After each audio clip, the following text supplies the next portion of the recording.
Okay, good morning, everybody, and welcome to this week's virtual plant clinic. My name is Bill Lester. I'm with University of Florida IFAS Extension Service here in beautiful Hernando County.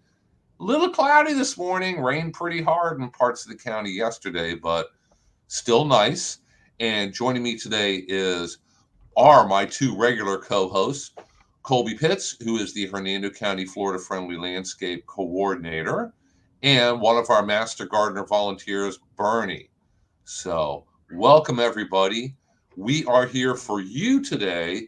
If you have any questions, comments, you want to know anything about lawn and garden problems, vegetable garden, trees, fruit trees, water, lawns, like the background picture behind all of us here, lawns that maybe don't look quite as pretty as you want them to. We will do our very best to answer your questions. And if we don't know the answer, we'll find it out for you. Because I don't know everything, guys. I'm sorry. Good morning, Bassem. So, good morning, guys. How are we doing today? Really doing pretty well. Good. I'm doing all right. It's been busy over here at the utilities department. We got especially over in water resources, we got a lot on our plate right now. Yeah, I guess you guys stay quite busy over there with the county growing as quickly as it is. Water issues come up. So, Bill, good morning. How are you? I had to pop by our Master Gardener nursery yesterday, and Bill was over there buying some plants, some nice Florida-friendly plants. So thank you. And Buddy up in the Panhandle. Good morning. I'm sure it's been pretty hot up there and rainy on and off. I know here in Hernando County yesterday afternoon, and I haven't had a chance to check to get any more information on it today, but as I understand, a really bad line of thunderstorms came through. They blew over my house in Spring Hill, and it just rained a little bit, but it was dark and scary and windy for a bit, and then moved on towards downtown Brooksville, and they had a lot of high winds there, a lot of tree branches blown down. I'm not sure how extensive the damage is, but if you live, well, really no matter where you live, but especially in older towns, and maybe you have very, very large old oak trees, those things need maintenance. They can live for a very long time, but they're not going to live neglected for a long time. You need to call an arborist and have them come out and check your trees, remove any dead branches, thin them some, give them some maintenance, give them some love, because it seems like every time we have a hurricane, you'll see on the news about how a huge tree fell on somebody's house, maybe a mobile home, maybe a car, might have injured somebody. And if I always look really closely at the picture of the tree that broke, and a lot of times it's an old laurel oak or a water oak and had huge trunks, and one of them was totally rotted inside and it snapped off and now caused a lot of damage. So preventative maintenance, guys. And if you wait until the hurricane is headed this way, you're not going to get anybody out. The tree people get really, really busy right before a storm, then obviously after a storm, helping people, remove down trees and recover from damage. So why don't you plan on finding an arborist and calling them this week to come out and inspect your trees if you have large old ones, and that way you're sure that they're as safe as they can be when the storms do come. I really think it's very interesting. People don't think when they plant the trees, if the tree is planted where it can fall on your house, it's probably in the wrong place. So that violates rule number one: right plant, right place. And second, so many of these trees get damaged with string trimmers. So the tree's fairly young. The bark is very, very supple and easy to get damaged. And uh, so the tree loses some bark. Nobody pays any attention to it. The tree grows up. It's been growing for 20 years now with damage right at the soil line. And then one day, some little mushrooms pop up around the base of the tree, and then one day, not too long after that, the tree's laying on the garage or laying on the house, but it does fall down. So, you know, uh, using Roundup to clean around the trees is a very, very satisfactory way to do things. Roundup won't hurt the trees because it only affects green things. So if you spray it around the bottom of the tree, doesn't hurt the tree. It's only on the bark, and the tree tolerates that very, very well. But if you damage those trees at the ground line, you're just definitely asking for problems later on. And where I used to work at the airport, stopped by the other day, and there's a big mushroom growing uh, out of the bottom of one of the trees right by the entrance, and that tree is going to fall on somebody's car. So I think I've got them convinced that it needs to go, and they're going to take it out this week. But uh, if you don't pay any attention, if you never go around and look at the plants when all these things start happening, that's your problem. Yeah. You have a responsibility to go out and look at all the landscaping. You need to check and see if I got bugs, if I got fungal diseases, if I got some other kind of disease, which, we have viruses and bacteria that affect the plants around here. And, and once a week is wonderful. Once a month, I would think would really be the minimum. And if you never do it, then don't be surprised when there's an oak tree laying across your roof. And as one of the people that had an oak tree lay across the roof of a shed, I'm out a $10,000 shed. It just destroyed it, broke all the roof rafters, broke the framing in the Wow. one wall of the building. It was amazing the damage that it did, and it was only one really large branch. So, uh, and it was a laurel oak, and uh, unfortunately, that was very early in my master gardener days, and I wasn't aware of the fact that laurel oaks are very short-lived, and if they have multiple trunks, that almost guarantees that one of the trunks is going to fall. So uh, you need Exactly. And if you don't know about those things, you need to contact an arborist and have them look at it, because they could tell you, is it a live oak, a laurel oak, a water oak? They're all different. People might think, well, every oak tree lives for 300 years, right? Well, not necessarily. And a lot of times those problems, a good arborist can look at it and identify those problems where, most homeowners, they look at the tree, and if it has leaves and is standing up, I mean, if you're not an arborist, you don't know these things. Since we're getting into storm season, I'll try to get a local arborist on here to join us one Thursday morning really soon to kind of share from an arborist perspective what people should do, and how often they should get their trees looked at and maintained so that everybody is safe. And a lot of times these things are avoidable. Oak trees tend to be a real problem in that squirrels love oak trees, love acorns, and Mm-hmm. squirrels tend to take the acorns to anything else in the area that they can, and eat their acorns, hide their acorns, and the next thing you know, the viburnum that's off in the corner of the ligustrum or something has an oak tree growing in it, and eventually this oak tree becomes a fairly good sized oak tree, and you say, well, I probably ought to take that out. And of course, mom says, no, I like that tree. I don't want to ever cut down a tree. And eventually, this tree becomes a monster. It's now tall enough that it's right where it's going to do some damage if it falls. And unfortunately, uh, the next person that buys the property, the tree gets up to be 30 years old. And after 30 years old, a laurel oak, you just can't trust them. They have a life of from 30 to 50 years. Uh, if they're where they can't do any damage, it seems like they live forever. If it's where they can do some damage, it seems like they fall quicker. So uh, I don't know what the rule is on that, but I'm sure there's like a Murphy's Law on trees.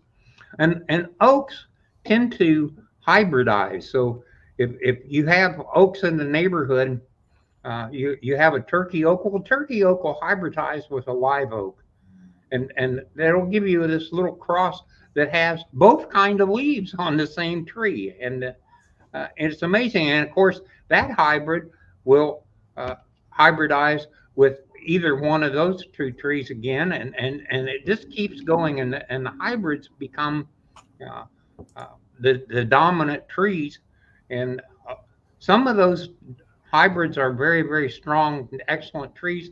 Some of those hybrids are not, and for an inexperienced person to go out and look at an oak tree and be able to tell you anything about it honestly is almost impossible. You can generalize and say that's probably a live oak, or that's probably a turkey oak, or that's a live sand oak, or whatever, but you can't really be positive unless one, you're very clairvoyant and can talk to trees, or two, uh, you've actually done some scientific work and know the history of the trees. But our native live oaks so often are hybridized, and they usually end up hybridized with the laurel oaks, and you can't really tell them apart.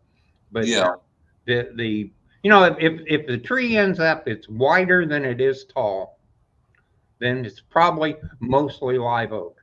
If it's taller than it's wide, then it's probably mostly laurel oak. But that takes a lot of years to happen also. It has to It be pretty, does. You pretty know, big it to really stand out like that. 30 to 40 years before Yeah. you really know what's going on. And at that time, you know, it may be too late. If you've got a live oak planted on a half-acre lot, that tree is going to eventually be way too big, because that tree itself will encompass better than a quarter of an acre underneath it. So, you know, how much of your lot can you attribute to one tree? And so it you know, a little proper planning. If a tree just pops up and you let it go because it's there, you could end up. I had a little tree when I bought the property. It was about 6 foot tall. I had no idea what it was. Let it go, and it's now 65 feet tall, and it's a cedar tree. It's a beautiful tree, but it's actually in the wrong place. So if I had known then what I know now, I'd have taken the tree down, and my wife would have been very unhappy. Okay, here, let's go through a couple of comments and questions here. Hazel, good morning. Thank you so much for joining us. Hopefully we have some brand new people here who've never been on the clinic before. If you are brand new, if you have any kind of question or comment, just go ahead and put it in your comments, whether you be watching us live on Facebook or on YouTube, and we'll go ahead and show them. Like I said, we'll do our best to answer them. Alessandra brings up a point from last week about growing capers. And you can grow capers here, but you need to pickle them or put them in a salt brine to be edible. That's a lot like olives. You know, we can grow olives here, but you can't go out to your olive tree and pick an olive and eat it like you would a peach. It has to be brined, and I don't know how to do that. I don't have olives. I've never lived in Italy. I don't have olives in my yard. I do like capers, though. I would think that capers, because they're like a Mediterranean climate, are probably still going to have some issues during the heat of summer when it's very hot and very, very steamy. And Joe Lynn asks, are there any local resources for testing for citrus greening? He moved here from Ohio and was excited to plant citrus. I'm afraid I was ignorant of how big a problem it is.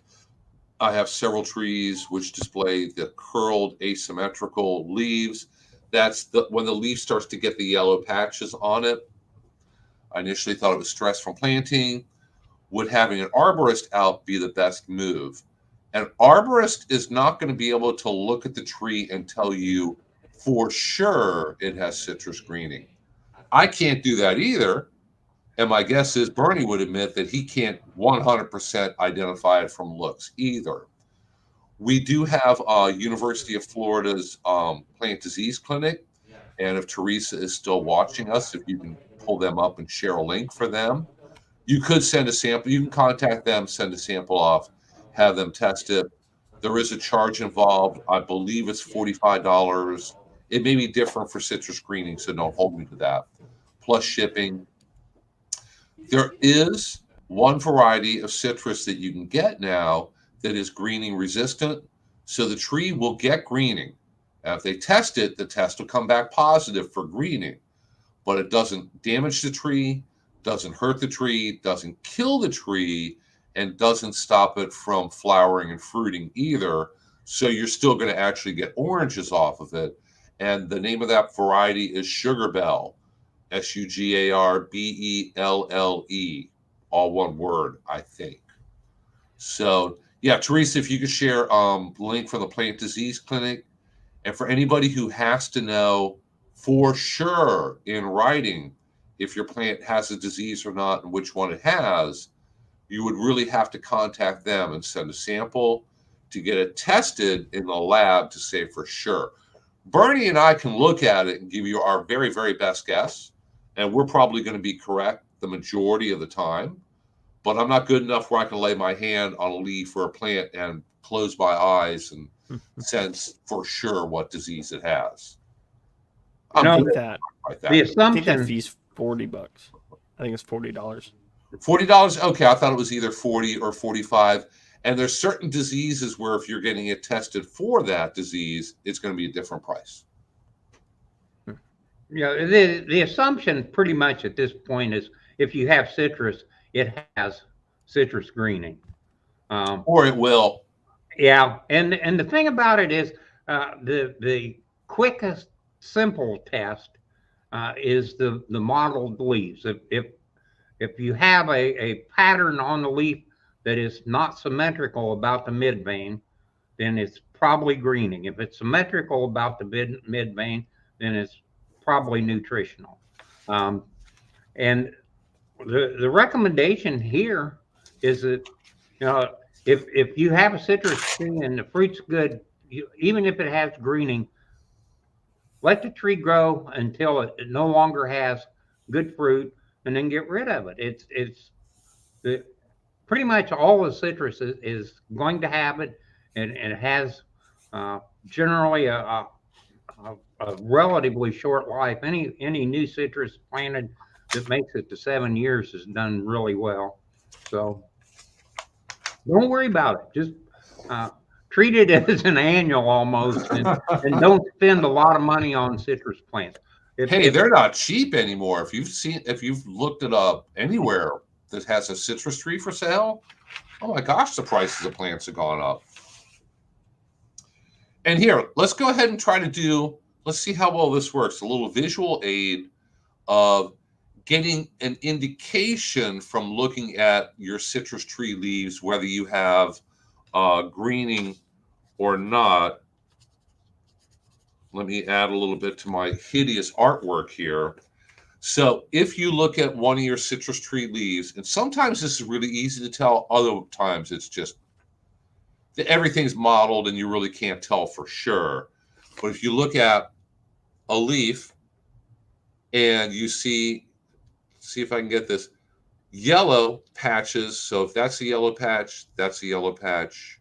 Those are all yellow patches, and they're not symmetrical. So if you take your leaf and fold it right in the middle vein, if the patches are directly across from each other, probably nutritional.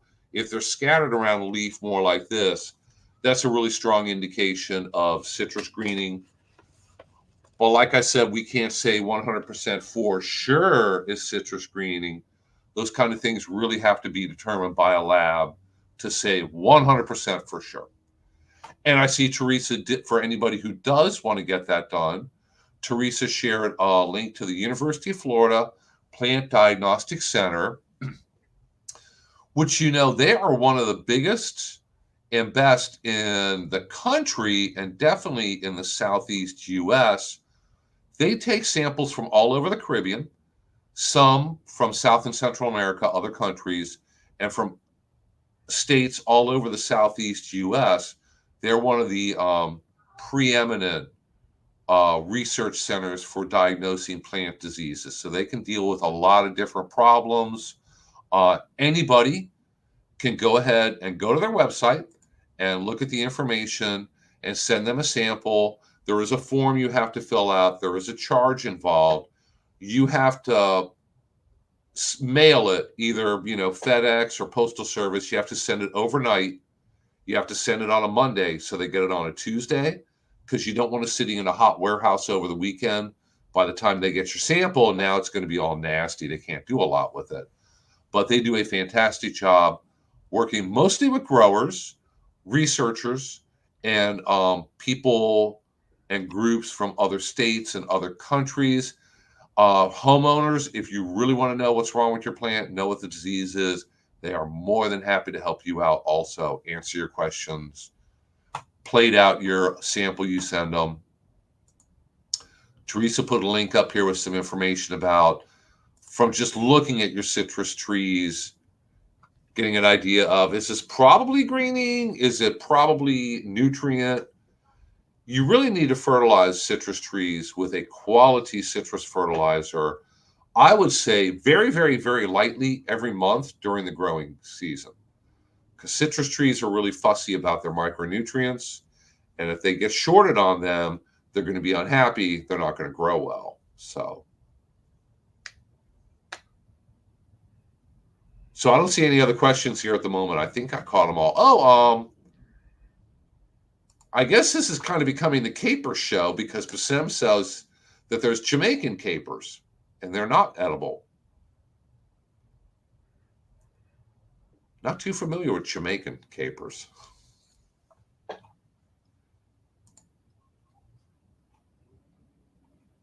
Well, I don't know. Colby, do you know anything about capers? Are they Florida friendly? If they don't come in a jar. I think people tend to, they tend to grow capers as to eat them, I imagine. And Florida friendly doesn't cover too much on the horticulture, like vegetable growing, edible growing. It's outside of my expert area.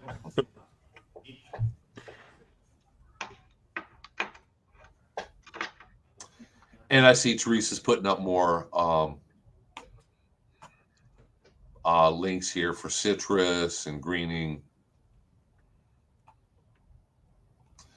So, hey guys, if you have any questions, comments, anything you'd like us to look up, discuss, we have Teresa in the background with us today. She's the one who, as soon as I say, I'm not really sure about that one, she's quickly looking it up and sharing a link with the actual answer to it.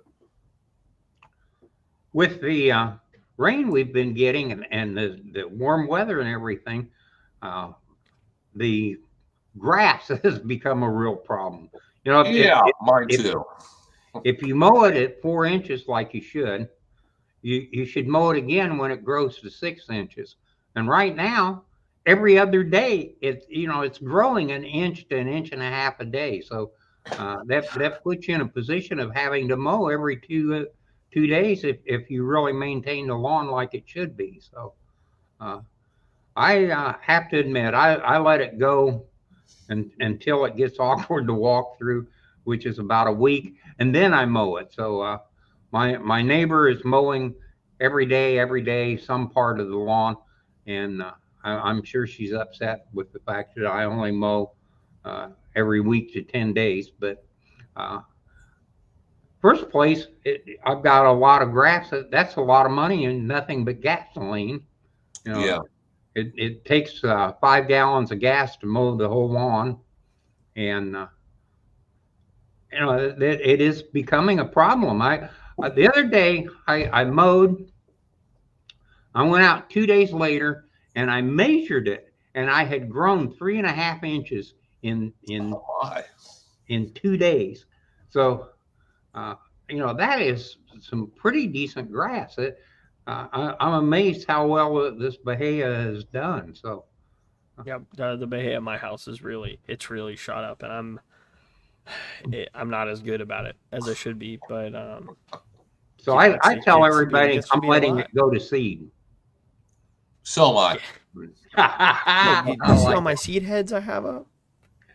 I'm waiting on them. Yeah, don't What I mow it will for tell seed. people, yeah, what I will tell people is, every day I drive to work. I live in Spring Hill. I drive through a bunch of houses in Spring Hill, there and back, and I see people with their irrigation systems on.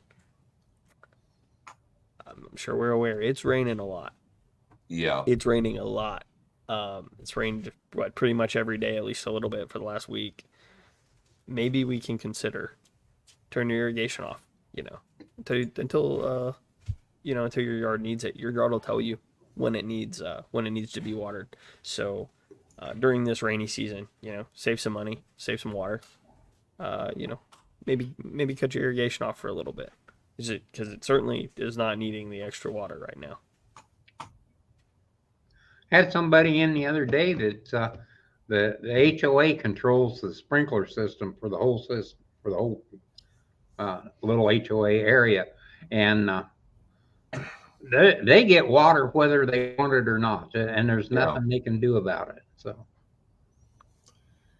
Yeah, I had to go look at a neighborhood yesterday morning, and they have some of the patio homes where the neighborhood takes care of having the service go and cut their grass. They take care of their irrigation for them also. And if the lawn dies, I'm not positive if they have to replace it or they stick the homeowner with it. I'm not This is a neighborhood that I have not had to go and look at their lawns before. Oh my gosh, there's here. Matter of fact, I still have the samples here, Bernie, that I brought back. Nothing but take all, and more take all. And the lawn service is saying the reason behind the dead spots in people's yards is from the drought. I'm thinking, well, the drought's gone. It's been raining on a regular basis for a month or two. The drought may have triggered the outbreak of take all, and it's just kind of catching up and resulting now. But yeah, they have a lot of take all root rot, and I extra really, water is not going to fix that. It only makes your problem worse. I tell people, I say, look, guys, we're not growing rice. We're growing St. Augustine grass. It doesn't need 10 inches of water a week. That's going to kill it. That's going to make diseases worse. It does need some water every week, but St. Augustine during the active growing season needs about 1 inch per week. So if it doesn't rain and you water, you're almost all the way there. You're good. yeah, but I mean, it's like I said, it's rained every day for a week. So right now, like we're getting an inch of rain a week, I think easily.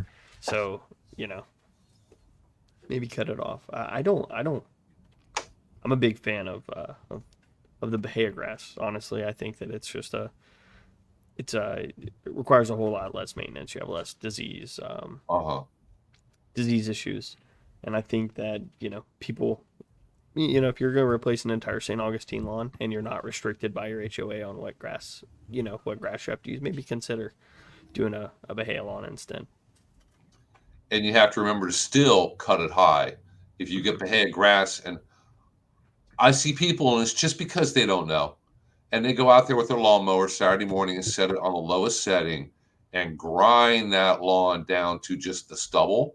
That Mm-hmm. will kill your Bahia, and you will end up with nothing but weeds, not even many weeds.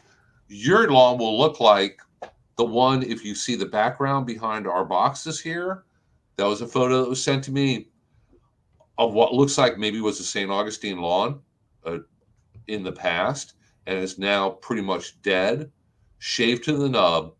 And the person that sent that photo in was complaining because they weren't allowed to water their lawn at will. They said, I just fertilized my lawn so it would grow back and look good. And how come I'm not allowed to water it today? Dude, if all you did was put down fertilizer, it ain't gonna fix that lawn. Fertilizer's not gonna bring your lawn back from the dead. and that's where their lawn is at the moment. So people just don't know. You cut your grass high. If it's Bahia, cut it high. If it's St. Augustine, cut it really, really, really, really high. High. You can't cut it too high. Higher is better. It will look better. It will hold moisture better, so you don't have to water as often. If it's tall, it will shade out a lot of the weeds, the real low growing ones, because they're sitting in the dark beneath the blades. And it will resist take all root rot much better. It's much less stressful on St. Augustine to be kept 4 inches high or higher. So there's no downside. There's no bad things that will happen to your St. Augustine if you cut it really high. Only good things. Yeah, you have to remember, I mean, grass is not something that is a native plant. It's all foreign to Florida. So, uh, and the truth is, St. Augustine is not really a bad grass, uh, but it takes an educated person to maintain it. And it's the same way with uh, Bahia. Bahia has a tendency to fade out if you treat it like a northern lawn. If you keep it mowed all the time, uh, it will eventually look like the picture. Uh, so uh, Bahia is great if you ignore your lawn. If you're one of these people that doesn't do very much, and it ends up it goes to seed and it doesn't get mowed very often. Well, you by being lazy, you've done the proper thing for the maintenance of the lawn. But if you're in an HOA and you're trying to get by with that, they don't let you do that. So if you Yeah. know if you're in a situation where you have to have a really nice lawn, then you really have to have either a great education on taking care of lawns yourself, or you have to have somebody taking care of your lawn that has that education. And unfortunately, today I would be uh, totally impossible to recommend a lawn service that would do a good job of taking care of either lawn. It's just one of those things. Apparently, everybody that's unemployed and owns a pickup truck gets a hold of a mower and becomes a lawn care service. So, um, you know, the, the the people that need to take care of the lawn need and really have the knowledge need to make a really good income. And unfortunately, because the lawn is just sitting there and doesn't do anything for you other than look green, nobody wants to pay what the true cost of maintaining the lawn really is. So if you can't do it yourself, you can't hire somebody to do it, you're going to end up spending a lot of money in the long run, and that's too bad. What do they use on golf courses down here? That's a great question. They use Bermuda for the most part, and Bermuda has the ability to be cut a half inch, maybe even 3/8 of an inch high. Now, Really short. Bermuda, when you do that, requires some unique things. First, it needs to be mowed every day or every other day. It needs to be mowed with a real mower because it has to be very sharp. It has to cut at exactly the right height. You can't do that with a rotary mower. You need a man that really understands diseases so that he can go out and look every day and see if there's a disease forming. If you have a problem and you treat it within 24 hours, you can probably keep the problems from ever becoming big problems. Mm-hmm. But how many people have the ability to have a uh, lawn professional come by and look at their lawn every day? They get 1 million gallons of water a day for the golf course, so they can water exactly when it needs it, and it needs it on a more regular basis. If you cut the lawn at 4 inches, an inch of water a week is great. If you cut the lawn at 3/8 of an inch or a half inch, you need like a quarter of an inch every day without fail. You miss one day, you lose the lawn. So, uh, If you ever see a really nice golf course that looks where all the grass is they beautiful, it looks great. Just know that there is an excellent turf manager. somebody who There's a really, lot really of knows their people and a stuff. lot of work that go into it. Yes, So who's done the that, turf and the maintenance. manager, There's a whole bunch of maintenance people who are all just on their game making it. It's a lot of work. it's 2-year minimum degree just to become a turf manager. So if you want to work at a golf course and be the turf manager, figure that you're going to have maybe 5 years experience on another golf course and a 2-year degree. So you're looking at 7 years to get to maintain grass just so that you have grass. Now, and yet homeowners get upset if they have to spend a day to learn enough to take care of it.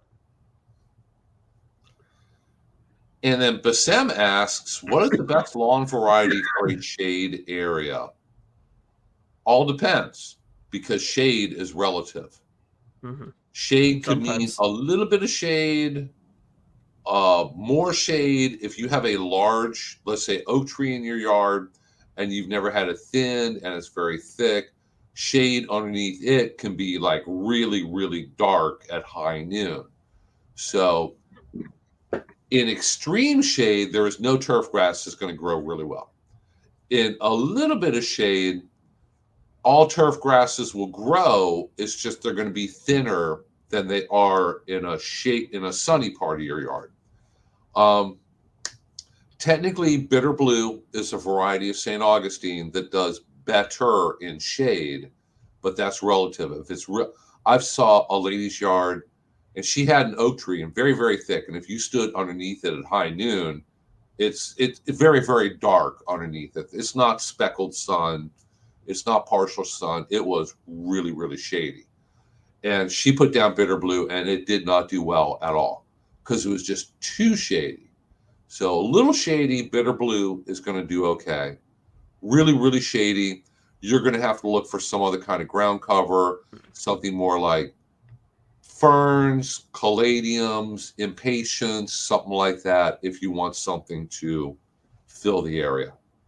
I was going to say sometimes if it's a really shady area, the best turf grass is not a turf grass at all. It's you want some other kind of shade tolerant ground cover. Something else to fill in the space.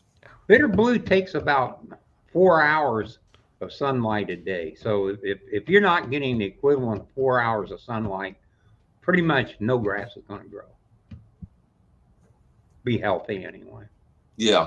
And if it's shadier than that, you can grow grass, but the shadier it is, the thinner your grass gets. Yeah. To a certain point where you just don't have any grass because it's just way too shady.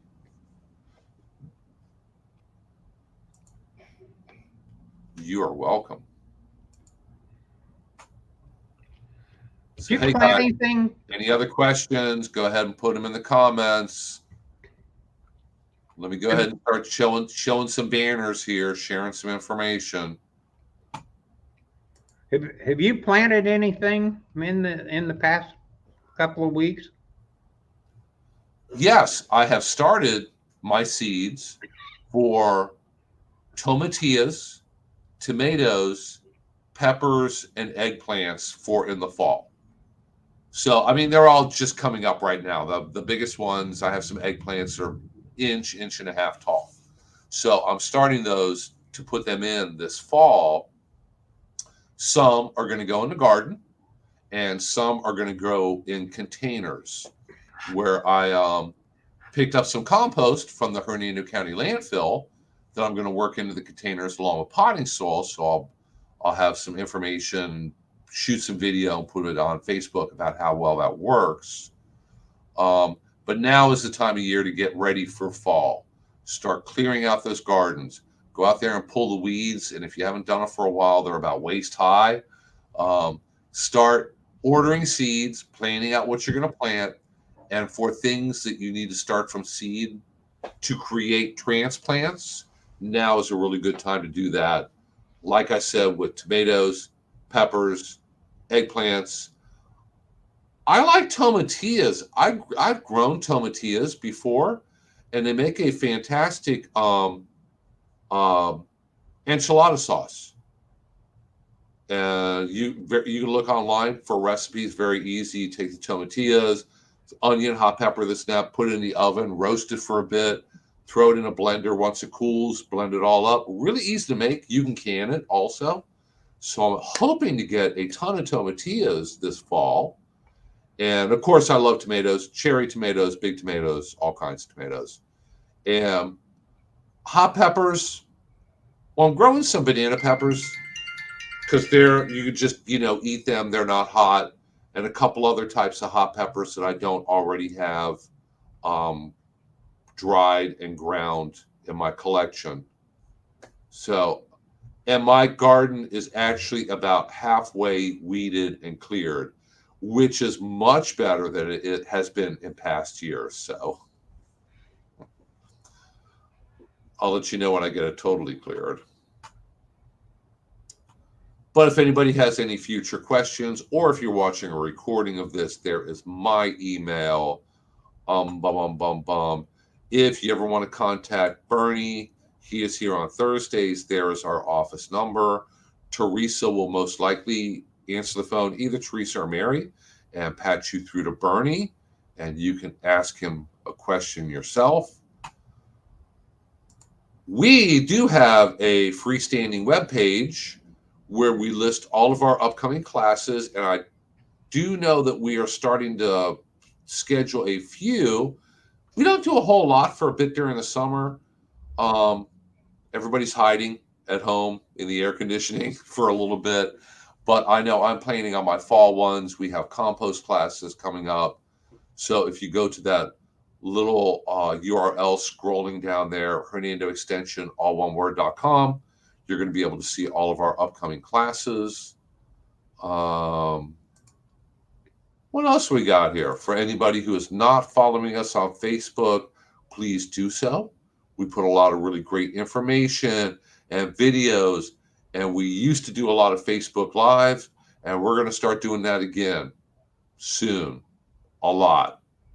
I'm determined. I'm making you a promise that we'll get back on that. So if Teresa's listening, we're going to have to do it now. Please be sure to stop by our Master Gardener Nursery. Here's the address. It is right behind the Hernando County Fairgrounds, right along State Road 41 at the edge of Brooksville. Our Master Gardeners are there Wednesday morning and Saturday morning from 8:30 in the morning until 11. When we start to get into fall and winter, they'll be there till noon. Right now, it's just too hot. By 11 o'clock, they're closing the gate, kicking you out, and going home. So trust me, if you want to go by the nursery, try to get there very, very early. It's beautiful first thing in the morning. The weather is just warming up very, very quickly out there right now this time of year. And if you'd like to learn more about gardening, vegetable gardening, fruit trees, lawns, ground covers, trees, everything here in Hernando County, and most of that information would apply to other parts of Central Florida. We have a lot of videos. We have past recorded classes on YouTube. So Hernando County government has their own YouTube channel. If you go there and look through the playlist, there's a playlist for Florida Friendly Landscape, which is, by the way, Colby, and one for UF IFAS Extension, which would be my videos. Go there, watch them. A lot of great information. I know that I, over the years, have had a lot of really, really good guest speakers, people who are literally world-renowned specialists in their area. I had Dr. Whitaker on here talking about strawberries, growing strawberries for homeowners, and he's the University of Florida strawberry breeder, and he has bred all the new varieties of strawberries that they grew last year and are going to grow again this coming year. He helped to breed, so the man knows his stuff when it comes to strawberries. I could tell you about strawberries, but when he tells you about them, you can definitely put that in the bank. And here is Colby's email address. And if you want any more information on his upcoming classes, activities, everything else going on, if you go here, that's all of his stuff. People can email you through that also, right? Yeah, there's a contact email. I think even my phone number's there if you want to give me a call. Okay. Everything all the social media, everything is there. Okay, so for anybody who is watching a recording of this, I had to double check the numbers for these recordings just yesterday, and we range between over 200, and a couple episodes got like about 550 views after the fact. So people are watching us. Thanks, guys. We really, really appreciate that. If you didn't show up live and ask questions and watch this, we probably would have quit doing it a few years ago. So let me go through the questions here.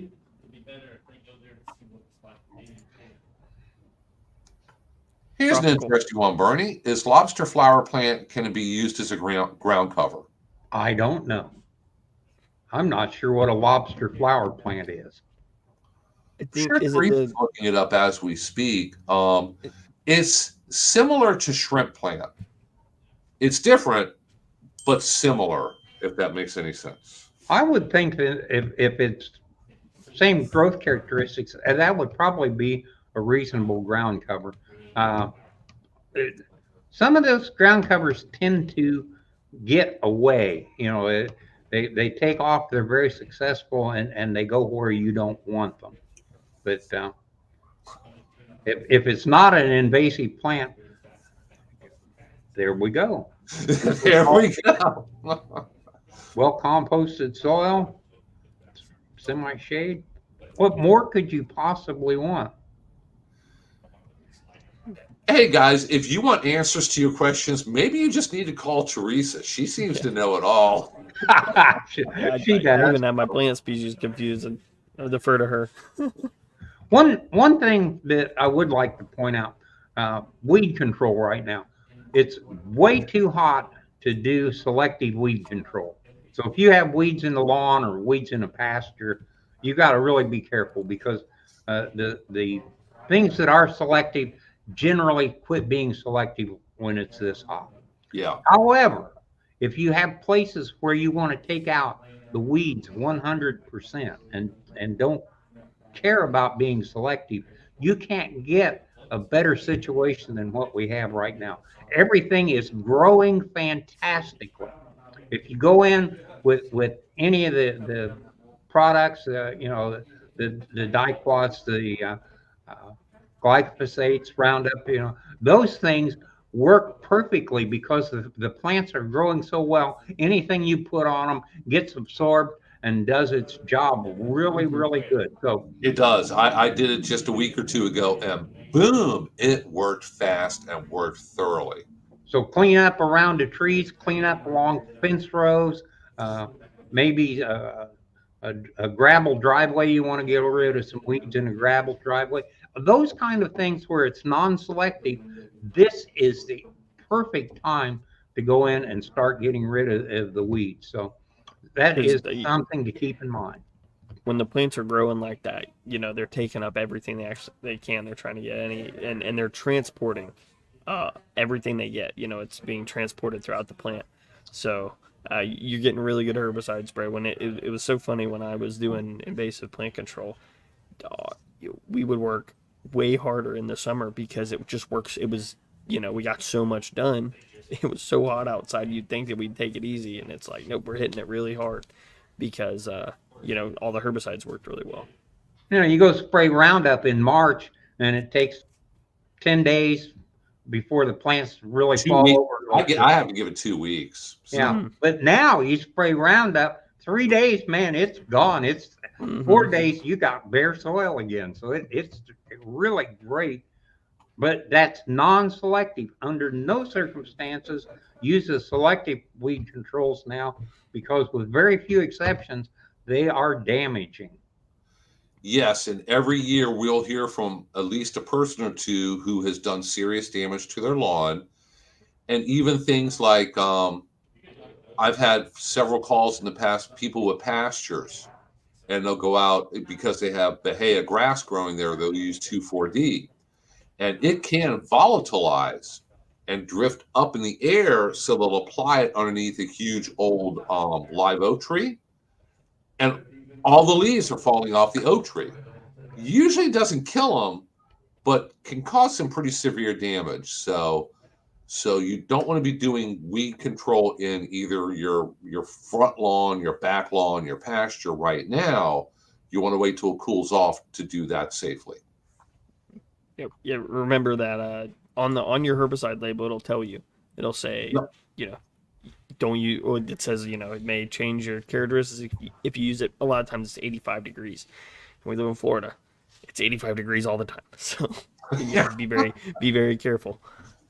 Yeah, and don't think, well, if I go out really early in the morning and spray it, it's not quite 85. It's gonna be there 2 hours later. I promise. Yep. Yeah. And Lori says that she loves making salsa verde with her tomatillas. I have made it with my own homegrown tomatillas and ones I bought from, a produce stand or grocery store. Their tomatillas are easy to find, and it is really, really good. Good stuff. Very good. I did want to mention real quick. I know Bassem asked a question about ground covers in the shade. The FFL plant app on the FFL website, it's under resources.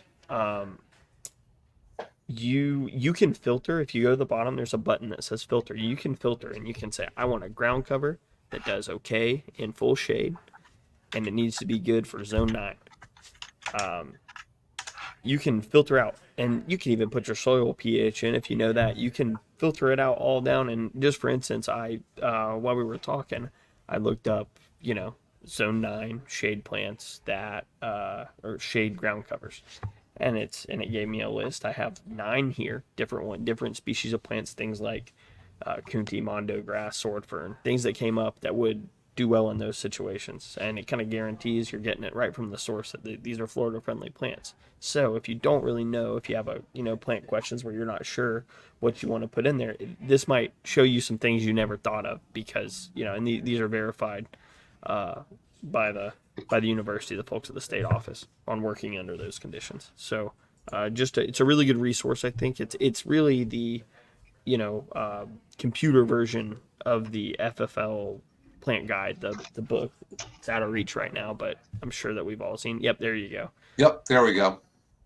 And it's also available on your cell phone or the internet browser. I tend to use the one on the computer because I think it's a little bit easier to work, but I have the one on my phone. I've used it out in the field before, talking to people. So if you click on use in browser right there, that's kind of, because it is, if you just start clicking on stuff, this confused me the first few times I used it. There's actually a filter button at the bottom that you have to make sure that you hit, because if you just search things, it's not gonna let you sort by the plant type. But it is a really good resource, is what I wanted to get at. And I just went ahead and shared the link in the chat, so that should be showing up on the conversation for people to click on. If you have a live oak tree in Florida, it would seem like the number one thing to have underneath a live oak tree would be azaleas. I mean, nothing says Old South like a big bushy bunch of azaleas all in bloom, and that is so pretty when you do that.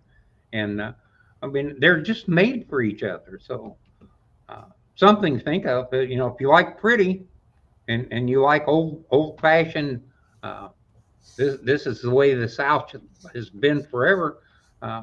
Do the azalea thing. I'm kind of sentimental about that. Yeah, there you go. The problem is, if you want to plant a bunch of azaleas and you have no trees in your yard, it's not going to work really well. No. And yeah, it looks like Colby's got some old Florida behind him there. Sadly, this is Augusta, Georgia, but it is Old South for sure. Yeah, I was just going to guess that. They get azaleas up there. They just bloom a little bit later. Yeah, Highway 19 over at Howley in the Hills. There's a lot of the old azalea bushes underneath the oaks. It's just a beautiful drive. Mhm. Out in Sumter County, there's a road. Couldn't tell you what the real name of it is. It's always been called Fortune Teller Road. That has some really old oak trees. You know, the canopy that reaches over the road, and there's some real pretty old oak trees with some azaleas down that road that have been there as long as I can remember. It's kind of like Fort Dade Avenue being a canopied road. That really is pretty, and people that come here from the northern areas, that's the first awe thing that you run into if you stumble onto Fort Dade and the canopied street. Makes you feel like you're in a different part of the world, and you really are. That is a special, unique little thing that unfortunately we didn't have much like that up north. We had the covered bridges; they have the covered roads here. So Okay, guys, if anybody wants to squeeze in a last minute question, I think we're going to wrap it up for this week. Hey, I'm going to be here next week. So How about that? I never know from week to week whether I'm going to be here on a Thursday or not. But next week, at this point, I am planning on being here. And the same goes for me then. Okay. I'll even show up. What the heck? Okay, guys, looks like we're all going to be back here again next week. So if you come across any lawn and garden, plant, water, insect related questions, go ahead and write them down, save them up, join us again, ask us live in person. If you are watching this as a recording, you can go ahead and ask your question in the comments. I will try to be more diligent about going back and answering those questions as people ask them after the fact, or email us, contact us directly. We're more than happy to answer your questions and help you figure out what your problem is, give you some ideas about how to go about solving them. Sometimes we have to give you bad news when it comes to your lawn or tree or something like that. Unfortunately, probably the worst example is, and people don't always email them to me so much. It's more, I see pictures on Facebook or Facebook groups. Someone will send a picture of a 100% completely dead palm tree. And they ask, what can I do for my palm? Should I fertilize it? Should I water it more often? I started planning the funeral. Have a funeral. It's too late. Maybe if you had, taken action earlier or managed it better. There are a lot of diseases that, if your palm tree gets a disease, it's most likely going to die for most of them. There's nothing you can spray or do to fix that. So sometimes we have to give you the hard, honest truth that, I'm sorry, your plant's probably not going to make it. This is probably what happened. This is how you can hopefully do better in the future. Cindy, you are very welcome. Thank you so much, guys, for tuning in. So I think we're going to go ahead and wrap it up for this week. And it looks like we're pretty much right on time. Good time management this week. So thanks again, everybody, for tuning in. And we will all hopefully see all of you again next week. And buddy, you're very welcome. Be sure to tune in next week again. And we'll see you then next Thursday at 10 a.m. So until then, bye, guys. Bye.